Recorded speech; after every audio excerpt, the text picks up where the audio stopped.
there's two forms of evidence in crime scenes: clear evidence and cloaked evidence. Clear evidence is like the stuff that's of DNA or fingerprints. In other words, there's no mistaking it. When you recover it, it matches. It can, if you've got a good database, it can tell you in advance from the onset. It can tell you who your suspect is. But there's also stuff in a crime scene that's not so clear. It's cloaked. It could be, a piece of torn fabric. Where did that come from? I don't see anything torn off the victim. Was it here before the crime even occurred? Is it even related to the crime? Maybe it's just an artifact. Oh, I got a button.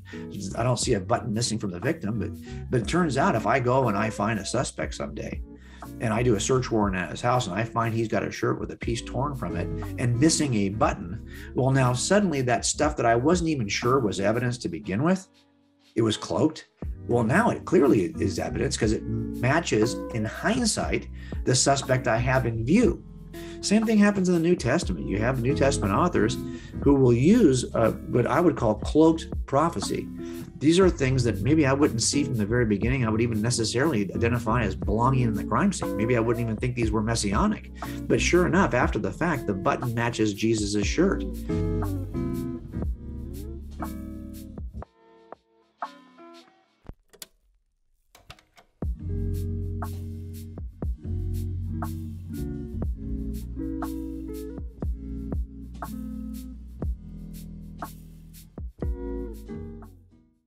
Hello, and welcome to the Carpenter's Desk. Today in conversation with me is J. Warner Wallace. J. Warner Wallace is a cold case homicide detective, popular national speaker, and best-selling author. His professional investigative work has received national recognition. His cases have been featured more than any other detective on NBC's Dateline, and his work also has featured on Code TV and Fox News. He continues to consult on cold case investigations while serving as a senior fellow at the Colson Center for Christian Worldview. He is also an adjunct professor of apologetics at Biola University and a faculty member at Summit Ministries. He is the author of several books where he approaches the central claims of the Christian worldview through the lens of a very sharp detective. His books include Cold Case Christianity, God's Crime Scene, Forensic Faith, So the Next Generation Will Know, which was co-authored with Dr. Sean McDowell, and the most recent one, which we will be talking about today, Person of Interest, Why Jesus Still Matters in a World that Rejects the Bible. Welcome, J. Warner Wallace, to the Carpenter's Desk. Hey, thanks so much for having me. But looking forward to this. It's an honor to have you on. And, this book, The Person of Interest, is a very unique and very intriguing case for Christianity from the outside. Yeah. Like, what if you were to set aside all the wealth of evidence that you have from the New Testament writings? What would you then get? Can you still make a robust case for Christianity that sticks? Well, J. Warner Wallace thinks yes. And that's what we're getting into conversation today. And Mr. Wallace, first let's talk about the title of the book itself, right? Person of Interest. As a detective, what do you mean by person of interest? And how does that apply to a historical figure like Jesus of Nazareth? Yeah, this is a term that has been used by investigative agencies in the last, I would say probably only about maybe 20, 25 years. When I first started, I wouldn't even use this expression, but sometimes it's used now because you have somebody who's a potential suspect in a case.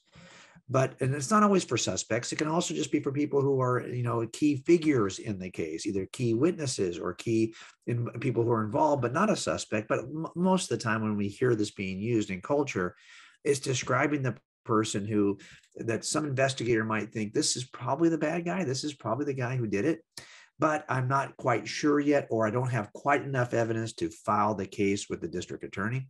So I'm just going to, and just for you all to know, he's a person of interest, even though he's not right now a full suspect in the case. So what I'm doing here is using the term to say, okay, I'm taking an approach, which is very much like working a cold case murder, where you don't have a lot of evidence, but you might have somebody you think is a suspect. He's a person of interest, but you're not quite sure if you can make a case. I'm actually suggesting that Jesus is the most important person of interest in the history of interesting persons. And that's how I'm using it here with Jesus. That if you were wondering why we call the first century, when it wasn't the first century, but we call it that, Well, it's because something happened in the first century, and it actually ends up being the life of a person of interest that changes all of history. And that's what I'm looking at when I talk about this term with Jesus of Nazareth. That's pretty interesting. So it's a detective jargon, so to speak, the person of interest, and you're applying that to a historical person, Jesus of Nazareth. Now, Correct. you also, That's exactly right. yeah, you also talk about what is a fuse and a fallout, and then you apply that principle to Jesus. Kind of, probably briefly describe what is a fuse and a fallout, and again, how that applies to Jesus. Yeah, absolutely. So when you have what's called a no body murder, that's where somebody kills somebody and they dispose of the body so completely that no one ever finds the body. So now you're not quite sure, is this person just missing? Did they run off? Were they trying to get away from the world? Or were they murdered and the body's been disposed of? So I've got a couple of these, 3 of these that I've worked in, a bunch more that I've consulted on, where we're just asking that question, how do I make a case to a jury when I don't even have a body? I don't have any evidence from a crime scene. Sometimes these cases are taken as missing person reports. They're not even taken as homicides. So no one even takes pictures. So there's no pictures. There's no property booked in as evidence. There's no body to be discovered at a scene. How do you make a case when the crime scene is empty? Well, we tell people that on the day that this person went missing, if it's a murder, it's as though a bomb exploded. But every bomb has got a long fuse that burns toward the detonation of the bomb. And after it explodes, there's all kinds of junk, all debris and shrapnel all over the blast radius. So we're going to tell you what happened on the day this person went missing, on the day the bomb exploded. We can actually describe what happened based on the fuse and the fallout. In other words, the fuse leading up to the detonation and the fallout afterwards, the behaviors of the suspect as he's getting ready to do a murder and what he does afterwards that kind of give him away. Those are the things we're going to use in front of a jury. And the reason why I take that approach with Jesus is I'm saying, look, I've already written in Cold Case Christianity about why I think that the Gospels are reliable eyewitness accounts. But if you didn't have a New Testament, if every New Testament was stolen or destroyed, so the crime scene is really empty, there's no information in there, there's no body, well, okay, how could I know anything about Jesus? Would there be enough information in the fuse and fallout to make a case for the historicity and deity of Jesus? Would there be enough information so that someone like you and I, 1,000, 2,000 years later, if there was no New Testament, we would still know enough about Jesus we could reconstruct the story of Jesus just from the fallout of history. And yes, there is enough information. That's what we're talking about in person of interest. All right, Jim. So before we talk about the fallout, let's talk about the fuse, right? I found it very interesting, to be honest, the initial chapters of your book, where you set up the stage, you kind of describe the cultural, the social context that leads up to Jesus. So when you talk about the first century AD, was there something that was right and ripe about that time for Jesus to enter into the scene? Yeah, don't you ever wonder, why does Jesus appear when Jesus appears? He could have appeared earlier. He could have appeared later. Why does he appear then? Well, a lot of it is because there's a fuse burning, a fuse that God has kind of ordained and shaped, and it's in several different strands. So there's a prophetic fuse of the Old Testament prophecies predicting Jesus.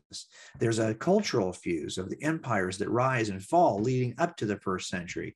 There's a spiritual fuse of all the ancient people groups who have kind of imagined God in one form or another and written mythologies and trying to capture their imagination about God.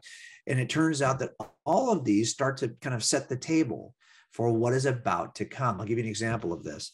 If Jesus was to arrive really much earlier, even just from the technology that culture provides, it would be much harder to communicate the story of Jesus. For example, if he was to arrive 3,000, about when the Egyptians were first using cuneiforms and pictographs to make images to try to illustrate certain things, to write out what is their history.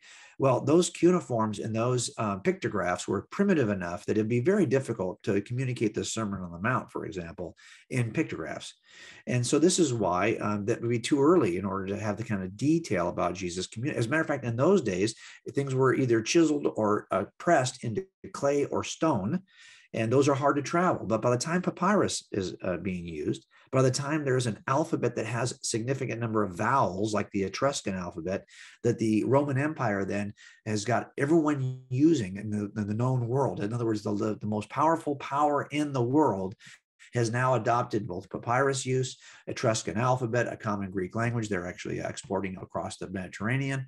And there's a 200-year period of peace called the Pax Romana, in which all of the wars that were waged in antiquity come to they're subsiding enough that the Roman Empire can now take that money they used to spend, which they connected the Persian roads to the Silk Road to China, and had a very elaborate tunnel and bridge system, so that, that expression, all the roads lead to Rome. Well, it turns out that some of the roads that Paul was walking on to talk to people about Jesus weren't even available a couple hundred years earlier. It was the Roman Empire. It was the arc of history bending toward the first century that provided the basis from which not only could the prophecies predicting Jesus' arrival overlap, but they overlap with the Pax Romana, and they even overlap with the ancient mythologies that are being worshipped that have some similarities, large, broad similarities, but they are similarities nonetheless, so that when Jesus arrives, he meets the expectation of the ancients who are non-Jews. He meets the prophecies of the Jews, and he meets that point in culture in which the story of Jesus now has legs and roads in which to walk. So those are the kinds of things that are kind of aligning in the fuse to make that first century the perfect opportunity for Jesus to change history. Well, yes, that's what I want to get into next, the pre-Christian expectations about the divine. Right. So we know how probably Jesus mythicists take these parallels and go to another extreme. But it's very interesting how you take these set of parallels that you see with Jesus and the divine conceptions of the mythologies that predate Christianity. At the same time, there are strong parallels in Old Testament typology as well. So when you look at these expectations and how you see Jesus fitting into them, what can we actually make of it? Well, this is one of the reasons why, there's so many illustrations. I was an artist before I was ever a police officer. And for a lot of years, I was frustrated that I didn't have the kind of opportunities to exercise, the art skills as a detective. But once I started doing jury trials, a lot of that expertise was used to illustrate for the jury. And so there's over, 400 illustrations in Person of Interest. And this is one of those chapters where we're talking about spirituality that in reality is probably one of the most illustrated chapters, because I wanted to show you the similarities. So if you go back and start reading ancient mythologies, just form a list, read them and start to pay attention to the similarities between the ancient mythology, like Attis and Osiris and Heracles and whoever you want to read in every culture, even in cultures like Quetzalcoatl in the South America that are separated by oceans. It turns out that some of the same basic ideas about God are present even in places that are separated geographically. Why? Why are they so similar? Well, they're similar because we expect certain, if you believe there's a God and you think there might be a God based on what you see in creation, and we know from Romans 1, this is true for all of us, well, then you would probably expect that God can work miracles. And that's pretty common to all mythologies. You'd probably expect that God would enter into the world in some unusual way. Well, that's pretty true of all expectations of mythologies. You probably think that God could probably defeat death. Well, that's pretty true of all mythologies. But it's because these are the common expectations that people arrive at when they are thinking hard about the nature of God. And even today, the vast majority of humans on planet Earth believe there is some higher power. And we think about this higher power. Why would that surprise you? We're all created in the image of God, Adam and Eve. We all descend from that image-bearing couple. And so we often think, David says that the heavens declare the glory of God. Paul says that no one's got an excuse in Romans 1. We all think about God. So it turns out, if you were to make a list of all the kind of common expectations of the ancients, now they're very broad. And so you have to kind of stretch even to see that these common myths, to say that you appear miraculously, well, for some, that means you pop out of the side of a mountain. and you leave a hole like Mithras, or for some, you are birthed out of the thigh of another god. Okay, so it's all different. Jesus is born of a virgin, but that is supernatural. The point I'm trying to make is broadly they are similar, but in the details they're not. But what's interesting is if you look at these similarities, no ancient myth has more than about 10, and every myth has got a different 10. Some have as few as 6 similarities. So somewhere, 6 to 10-ish, until Jesus of Nazareth arrives. And then Jesus, as it turns out, has all 15.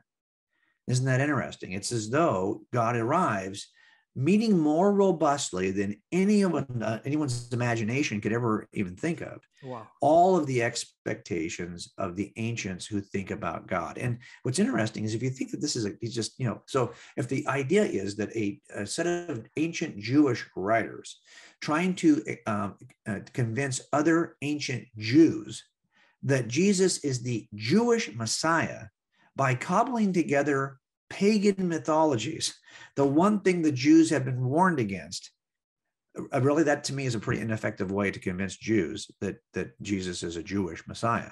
Right. But it does turn out that Paul's right when he's on Mars Hill and he says, you religious people, you think a lot about God, but I'm here to reveal to you what you've been thinking about. And he even quotes the poets. C.S. Lewis says that the other myths, the ancient myths about God, the stories about deity, are from the minds of ancient poets and men, whereas Jesus is the myth, the story about God, that is from the mind of God, grounded in what we call real things. It has this advantage in that it really happened. Sure. And that's what we're talking about here, is that I never was concerned about the similarities between the ancient myths and the person of Jesus. Remember, when the expected meets the expectations of the expector, you get the best result, you get the best response. And this is what Jesus does, is he meets the expectations of those who have been thinking and waiting on God. Wow, that's wonderful. Now let's come to the Jewish context of the Messiah. And when you talk about the Jewish context of the Messiah, apart from the Old Testament typology that you see, there's also the Old Testament prophecies. And I think the argument from prophecy has been used powerfully since the time of Blaise Pascal. But we don't see much of, to be honest, I've not seen the argument from prophecy being used much today. But in your book, you devote an entire section to the argument from prophecy, and you take a very detective's look into the argument, invoking what you call a clear and cloaked evidence. So could you just probably briefly summarize the argument here? Yeah, I am not impressed either. So I'll just tell you that I was never impressed with people I saw on, at least from a pulpit, who would argue for prophecy pointing to Jesus, only because they would have a tendency to lump in all kinds of things that I didn't even think that were probably considered messianic by the original readers. In other words, people will say, oh, there's over 300, what are the odds that over 300 prophecies would point to the same person? But as they would point to those prophecies and I would read them, it seemed to me like I'm not even sure that the first reader of this in antiquity would see this as a Jewish messianic prophecy. It seemed like sometimes it's just David writing about David, or it's somebody writing about the nation. In other words, how would you ever did the originals see this and go, oh yeah, we're going to see that eventually on the Messiah? So I think what we're confusing is what we see in crime scenes. There's two forms of evidence in crime scenes: clear evidence and cloaked evidence. Clear evidence is like the stuff that's of DNA or fingerprints. In other words, there's no mistaking it. When you recover it, it matches. If you've got a good database, it can tell you in advance from the onset, it can tell you who your suspect is. We now are identifying people from ancestry searches that they've done and DNA. So I can tell you before I ever meet this guy, this is the guy, because here's his DNA. His DNA identifies him. I can go knock on his door. I know who he is because his DNA is clear. But there's also stuff in a crime scene that's not so clear. It's cloaked.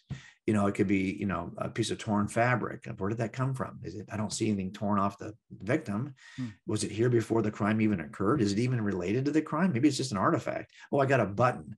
I don't see a button missing from the victim. But it turns out if I go and I find a suspect someday, and I do a search warrant at his house and I find he's got a shirt with a piece torn from it and missing a button, well, now suddenly that stuff that I wasn't even sure was evidence to begin with, it was cloaked. Well, now it clearly is evidence because it matches in hindsight the suspect I have in view by some other way. Maybe it's a fingerprint. Maybe the fingerprint says, go knock on his door. I knock on his door and I discover the shirt. So now I've got both clear and cloaked evidence pointing to the same guy.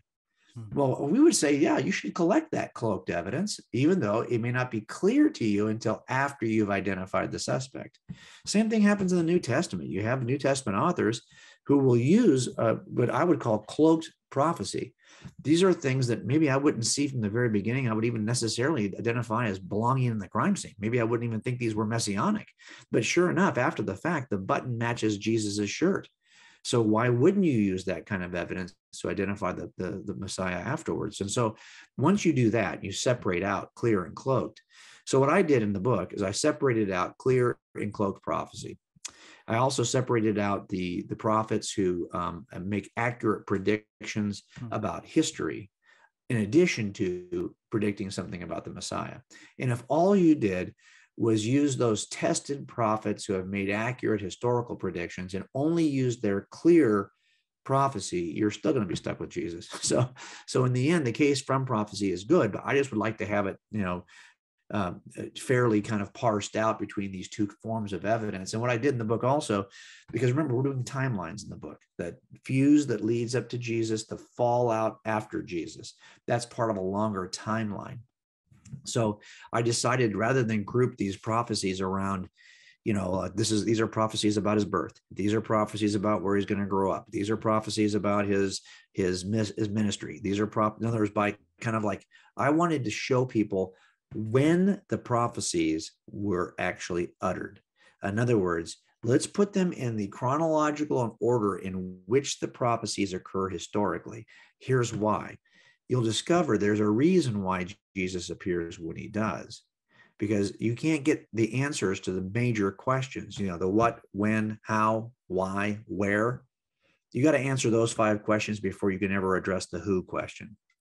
Well, it turns out you don't get the what, why, how, when, where questions answered until you get to about, the end of the Old Testament canon. And now you have enough information. You should be able to answer the who. But for example, if Jesus would have come after the first level prophecies from, say, some of the psalmists, you would still not have enough clarity about what we're looking for. Now, once Daniel says, okay, he's going to come in this time range, well, you're getting close now, because you can actually identify and eliminate a lot of people based on that time range. So a lot of what I'm trying to show in the book is there's a reason why timelines matter. And we hardly ever look at prophecy in a timeline, but it is helpful to do so. It was really helpful. I mean, the way there's a lot of, for the audience, it's very simplified. There are a lot of charts and diagrams, all of that, you can easily go through it and look at how the prophecies, both in the past and, this, even the distinction between clear and cloaked evidence is made very clear with examples and more. So, you will really enjoy reading that section of the book particularly. Now, let's talk about the fallout, Jim. So when you talk about the fallout after a crime, you see the criminal probably behaving differently, things around him, change. In fact, the way you carry the entire narrative of the book in parallel with a missing body case that you investigated, the personal anecdotes, and take those principles that you see there to Jesus. That's very interesting. So when you talk about the fallout, what is the fallout that you see after Jesus in the first few centuries? If you keep the New Testament aside, what evidence do we have to look at? So if you didn't have a New Testament because it had all been destroyed, it turns out that people repeat the information in the New Testament pretty quickly in a number of different ways.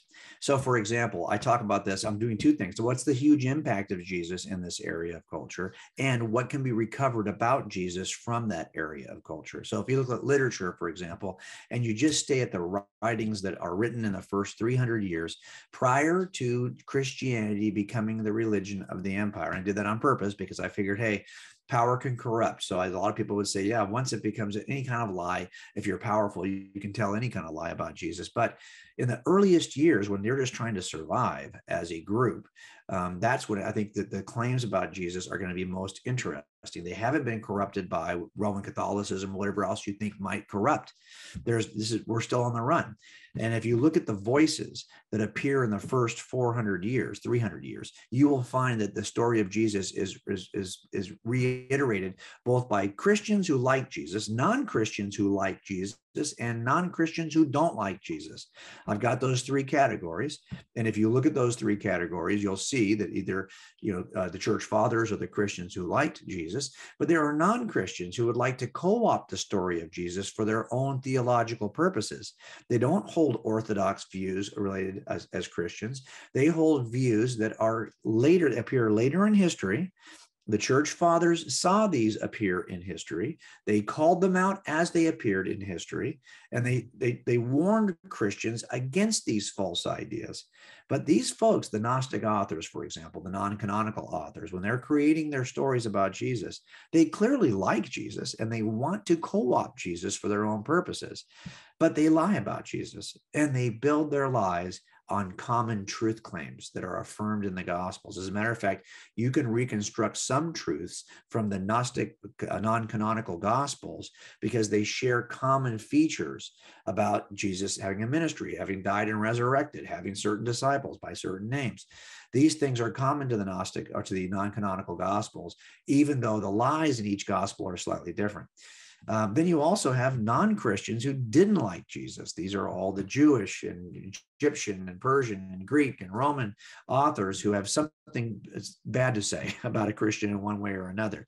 But they have to admit something true in order to say the thing that's bad. And so you can even get helpful data about Jesus from the non-Christians who don't like Jesus. So again, I just make a list of all you can glean from all of these sources, and you'll see this in the book.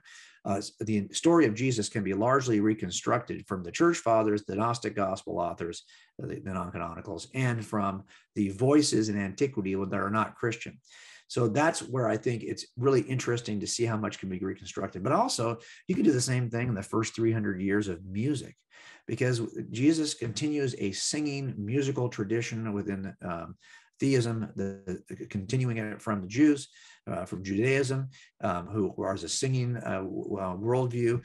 David writes songs. We think that Jesus is even singing one of David's hymns at the Last Supper.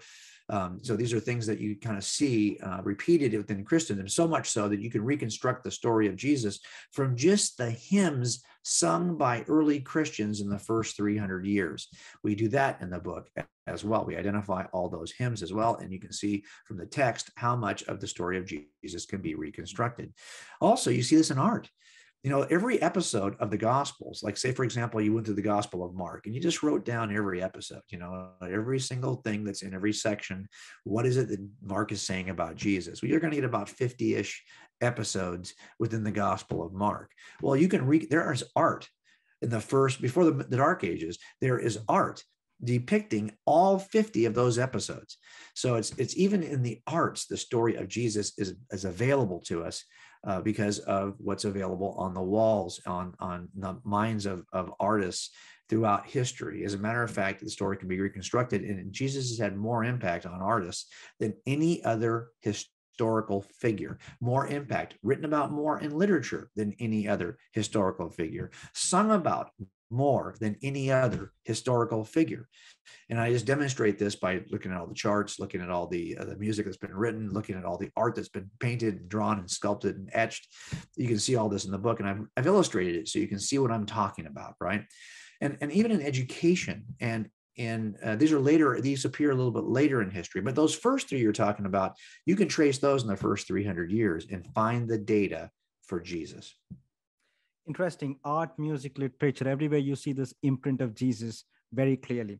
What about the other cultures? Now, we already talked about the pre-Christian expectations about the divine and how Jesus would meet or fit into those expectations. But after Jesus, just as you told about the apocryphal writings trying to co-opt Jesus, you also see that unlike any other religious figure, Jesus has gained a sort of popularity and acceptance across religions and cultures. So if you come here to India, you will see Jesus, if you go to Hindu households, you will see Jesus being a figure of Jesus being planted with many other gods of the Hindu pantheon. So he's revered as an avatar, a sadhu, Yeah. a great sage, or even a god, as one of the many gods. So what really explains this transcultural influence that Jesus has had on these other cultures? Yeah, and unsurprisingly, all the world religions that are that begin after the life of Jesus, like Islam and Ahmadi Muslims, Baha'i, even like the New Age thinkers, Hare Krishna, these things that emerge later in history, you probably wouldn't be surprised to find that they're somehow going to adopt or include, merge, mention, or modify in order to make room for Jesus. You'll find them on the pages of scripture of a lot of those other worldviews that follow Jesus in the timeline. But interesting, like you mentioned, Hinduism and Buddhism and Zoroaster and Attis and Mithras and Heracles and all these religions and figures that precede Jesus, by the time they move into the common era and now people are worshiping them after the arrival of Jesus, you'll find that religious leaders begin to adapt or modify or try to include Jesus, like you said, as a great sadhu, as somebody who is an enlightened figure who fits well within the context of Buddhism. He's on his way to Buddhahood. He's a wise teacher. He's a manifestation. He's somehow, they will now say that, well, Jesus is, we like Jesus too. And they'll even, these leaders of these systems will even repeat episodes. They'll talk about the content of the Gospels, so that if all you were was living someplace where one of these world religions has got a leader who is talking about Jesus in this favorable way, you know something about Jesus, even though you're in a non-Christian country. And you know that from the teaching of your leaders or from your own scripture. Islam, for example, includes Jesus. But interestingly, even those religions that no one's worshiping anymore, like Attis or Heracles or Mithras. These are deities that no one's worshiping anymore. But after Jesus arrives, they all modify their practices in some way. They're either now meeting and having something that looks similar to the Lord's Supper because of the influence of Christianity. They're using titles on the deities they never used before because they're borrowing them from Christianity. They'll use concepts of what Jesus's mission was. Now they'll kind of apply it to their deity. They are shaping and modifying in response to Christianity. Now, isn't that interesting? That you can learn so much about Jesus. And I have a list also of what you can know about Jesus from non-Christian traditions, non-Christian religious traditions. You really aren't going to know anything, though, about Buddha from Christianity. You're not going to know anything about anybody else. Jesus does not return the favor. Everyone loves Jesus and wants them in their system, but Jesus does not make room in the scriptures or in his teaching for anybody else. He says, no, I am the way, the truth, and the life. No one comes to the Father except through me. It's an exclusive position he holds. And that's interesting to me, that everyone loves Jesus, but Jesus is very reserved about his adoration of anything else. It's blasphemy. So I think that sometimes when you work a case where you've got a bunch of suspects for one crime, one of them is eventually going to emerge in a different way where he's going to stand out uniquely.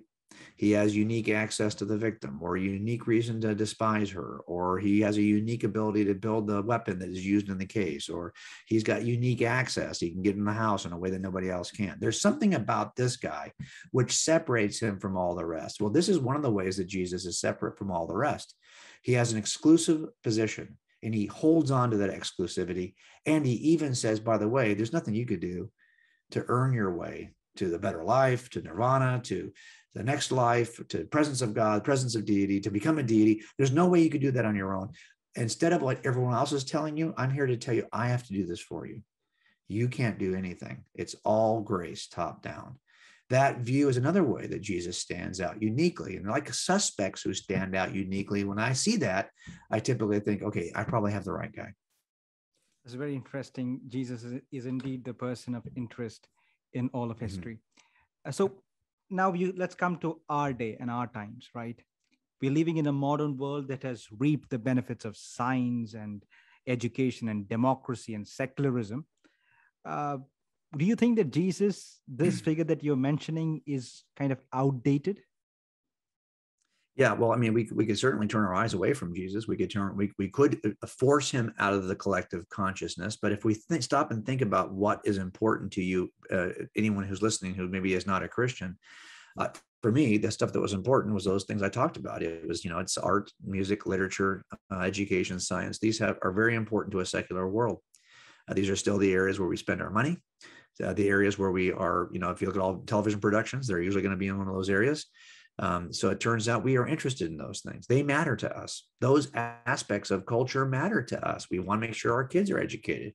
When your son becomes a scientist, oh, you're bragging on that kid because he's a scientist, right? Or they're an artist. Okay. So my point is, the stuff that matters most already is dependent largely on Jesus and his followers historically. So isn't it? So it's not. And by the way, it's not that Jesus matters because you like that stuff. All that stuff is important because Jesus matters to begin with. He is the catalyst for these things. That stuff has meaning only because it stems from the teaching, worldview initiated, and the work embodied by Jesus and his followers. So that's where I would say yes, that even today, if you're thinking, well, why does Jesus matter? Well, because traditionally, the most beauty you're ever going to find is either going to be in the story that's illustrated, painted, sung about, or written of Jesus. And even if it's not the Jesus story, there are these things called Christ figures that are all through non-Christian literature.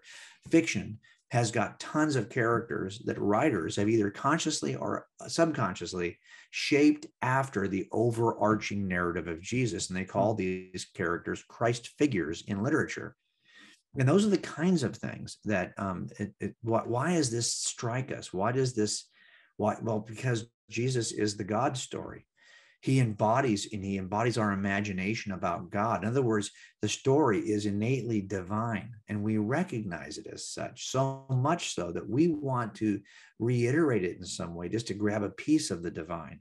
Even when we're writing fiction, we borrow from the divine story, the story that we imagined in one way or another in ancient mythologies that then came to us in human form, in reality, in the course of real things, in the person of Jesus, that then afterwards we cannot run from. Even if we don't know the story, we end up writing the story over and over and over again because it's in our innate collective imagination. And that's one of the things I think is so powerful, why Jesus still matters. What we're trying to do with a book like this, and this is why we illustrated it, was to demonstrate that Jesus is beautiful and the story is beautiful. And this is why he has an impact on so much of human culture. Thanks, Jim, for coming onto the Carpenter's Desk. Is there some final words that you would like to share to our viewers? Yeah, absolutely. Number one, this is a great channel in which to learn the truth.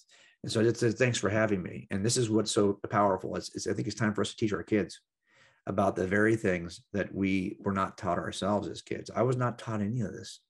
And so when you discover it, it's like, wow, well, why are we having a wow moment about the impact of Jesus? We should be taught this stuff early. So let's learn it and teach it to our kids. Thanks. Thanks, J. Warner Wallace, for coming on the Carpenter's Desk. I appreciate you. Thanks.